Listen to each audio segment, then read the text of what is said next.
ప్రజలకు శుభవార్త. ఎన్నికల వేళ సోమవారం నాడు ఏపీఎస్ఆర్టీసీ కీలక నిర్ణయం అయితే తీసుకుంది. సో ముఖ్యంగా చూసుకున్నట్లయితే ఓటర్ల కోసం ఏపీఎస్ఆర్టీసీ ప్రత్యేక ఏర్పాట్లు. మీరు ఇక్కడ చూసుకోవచ్చు. మే 13న సార్వత్రిక ఎన్నికల పోలింగ్ నేపథ్యంలో ఓటర్ల కోసం ప్రత్యేక ఏర్పాట్లు చేసినట్లు ఏపీఎస్ఆర్టీసీ ఎండీ ద్వారకా తిరుమలరావు తెలిపారు.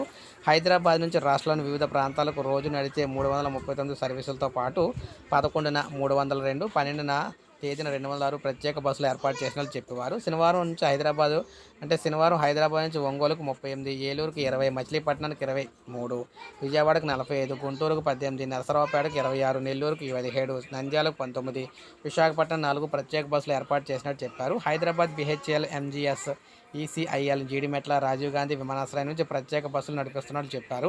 బెంగళూరు నుంచి రాష్ట్రంలో వివిధ ప్రాంతాలకు 11వ తేదీన 328, 12వ తేదీన 269 బస్సులు కూడా ఏర్పాటు చేస్తామని చెప్పారు. ఈ ప్రత్యేక బస్సులను కూడా సాధారణ ఛార్జీలే వసూలు చేస్తామని తెలిపారు.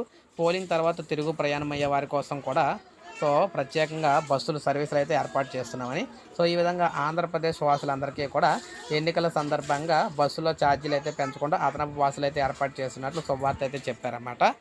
ఇది మనకి లేటెస్ట్ అప్డేట్. ఒక లైక్ చేయండి, సబ్స్క్రైబ్ చేసుకోవద్దు, మన ఛానల్ సబ్స్క్రైబ్